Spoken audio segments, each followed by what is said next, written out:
And welcome back to another edition of the YodelCast. Tonight we are featuring Team Egocentric against Team Vex.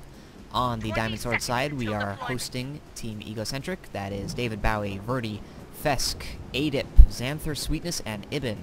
On Team Blood Eagle, we have Team Vex, the Jester, Window, Thomas Sar, Fury 1, Mike Powell, Sharkax, and Kong. This will be a best of 3. We might hopefully get a 4th map as well. They're playing 7s. I believe there might be some team damage on. And our first map will be Raindance. So what do you expect to see out of these teams in terms of strategy here, Freelii? In all honesty, I'm not sure. But if we go back to, say, the Area 51 game we saw a couple weeks ago on Raindance, kind of devolved down to, I think it was it 4 defense per side? And they basically just shut down anything. And the only caps were just a well-timed, coordinated offense that were able to take the flag away. Yeah, it's going to be interesting because I don't know the teams all that well, so I'm not entirely sure what they're going to be running. So I see Ibn here will be doing some capping for Team Egocentric. I think David Bowie might be a capper as well, so it might be interesting to see if they're running a 2-capper strategy. I'm not sure how that would work on this map. I don't think you need 2 cappers, but we'll see. Both teams are... No, we only have one team running a Sentinel, but really quickly here we have Sharkax with a decent grab getting out there, managing to get past a force field and a Hoff. I missed that. I would love to see how he did that. He's going very slow, though. He's only at about 200 kilometers an hour. Does have pretty much full health, and I think a lack of a sniper here is really going to hurt Team Egocentric.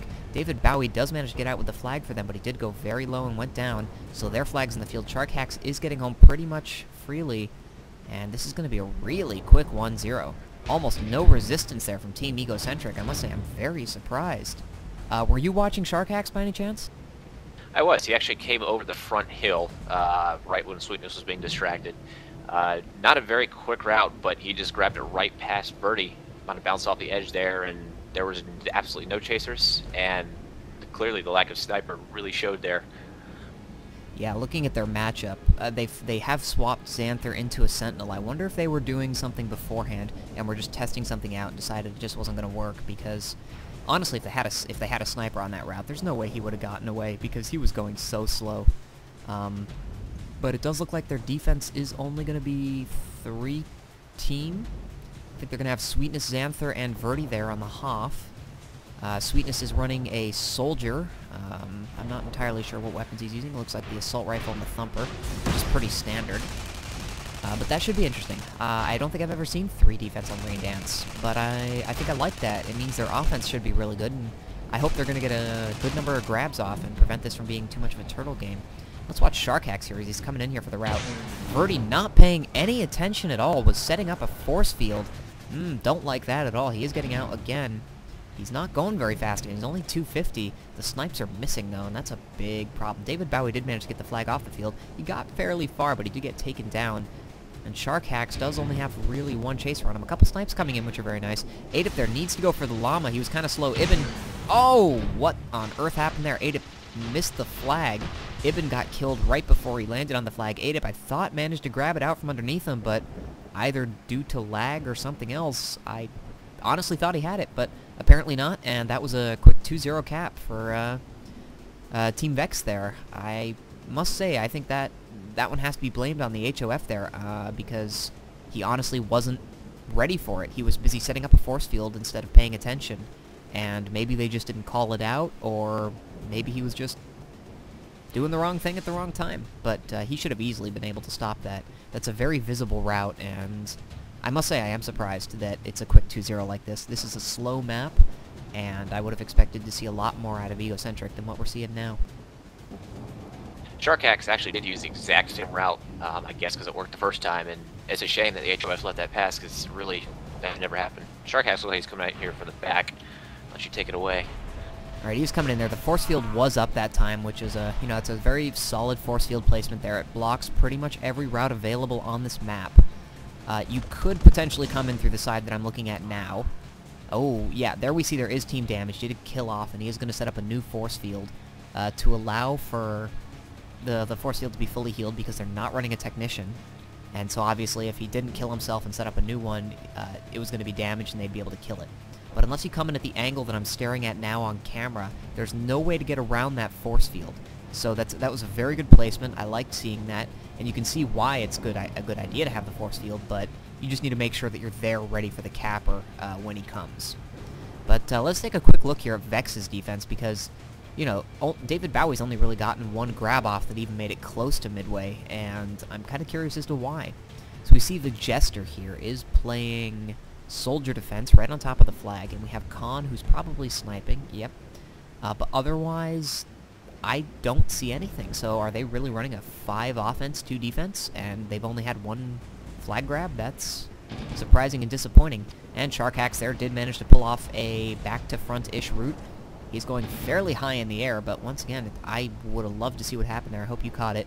But he is going at about 300. He's down to less than half. In the meantime, Ibn did manage to finally get a grab off. It's a good grab. He is going to make it home probably, and we're most likely going to end up in our first standoff as Sharkax is going to toss it off here to the Jester, I would assume, which would be the smart move.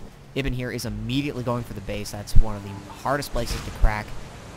I can't say it's a bad idea, but it's going to cause a standoff in here, and this is going to be very problematic for Team Egocentric because they're 2 caps down, and usually these sorts of standoffs can take an incredibly long time to resolve.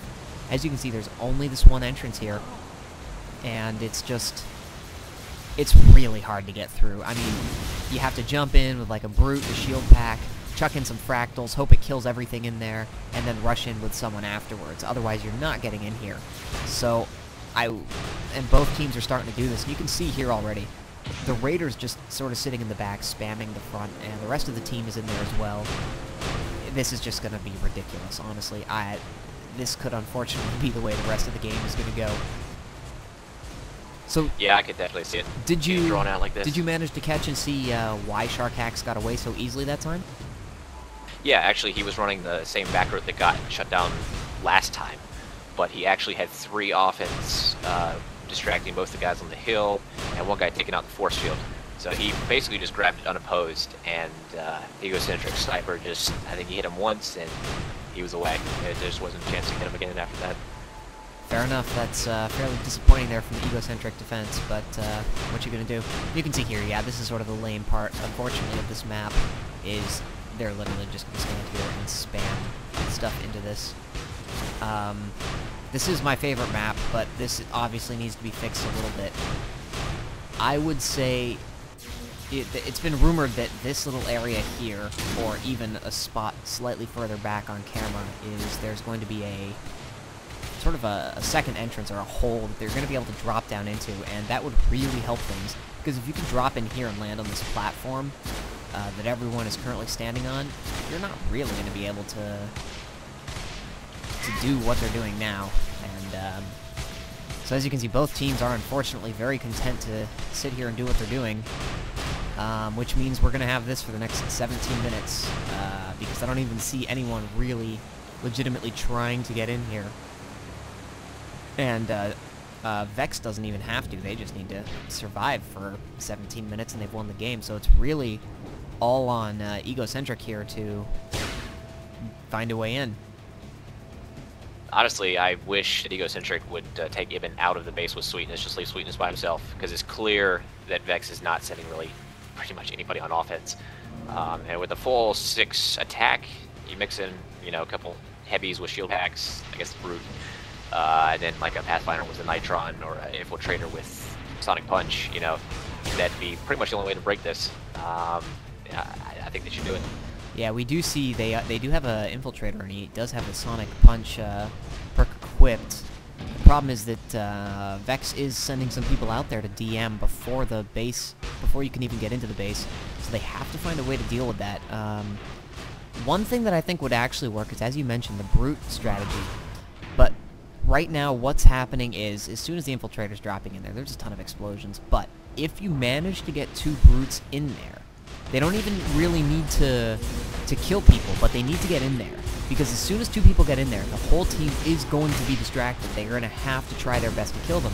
And that's when you need to slip the Infiltrator in, because as soon as you slip the Infiltrator in, then you can actually, you know, once he's in there, and he can get a Sonic Punch off, the flag will be down, and then things will actually get interesting. But the question is, are they gonna actually do this? We do see a Brute here. It says he has the energy pack, but he most likely has a shield pack. And yet, here they go. They're setting up the 2 brutes. They're getting them ready. They're destroying the base assets, which is the smart move. They don't want to take any damage at all. So the turrets are going down. There's a little bit of defense going on there outside the base, too, from Vex. But the brutes can just kill people, heal up, get ready, and now they're sending in 3 brutes. This could actually get interesting. David Bowie's going in alone. I don't like to see that. That was a mistake. That was a big mistake. They need to go in all at once, or at least, like, jump in, he dies, have another person immediately jump in, do all that sorts of thing. There we go. And you see that grenade spam with the fractal spam. That's the problem. And, well, if they sent in 3 people sort of either at the same time or just in one right after another to make the shots not count quite so much on each other, like, you know, maybe block a couple of the shots off, that might allow them to actually get into the base. But as stated, it's obviously very, very theoretical and all that, so we're gonna have to see how this goes. And actually, yeah, if whiteouts are gonna be if whiteouts were available, that could actually make things interesting, because if you white out everyone in there, they'll probably keep spamming, but I think they'll probably get at least a little bit nervous, and they might make a couple mistakes, and you might be able to take advantage. It's always possible. You can't get mortared like that.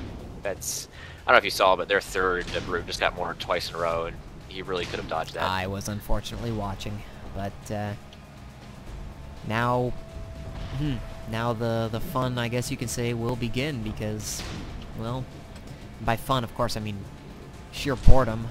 My apologies that you guys are going to have to sit through this and watch all this, but that's life. That's unfortunately the way this cast is. Somehow Thomas Har there was disappearing. I have no idea how, but I didn't see him for a little while. Here we go, they are sending people in. 2 brutes and a raider. Let's get it going. And they're just all gonna die instantly. Okay, well. Yeah. So I guess even the shield pack is not good enough to survive that sort of barrage. No, because they're not just spamming raiders anymore. They have 2 heavies as well. And it looks like we're going to have a vote to go to the next map, so it looks like we are just going to finish it off here with a 2-0. This map needs a little bit of work, clearly, for competitive, if people are going to use lame strategies. Honestly, I blame the teams. They should just outlaw that. Say no turtling allowed.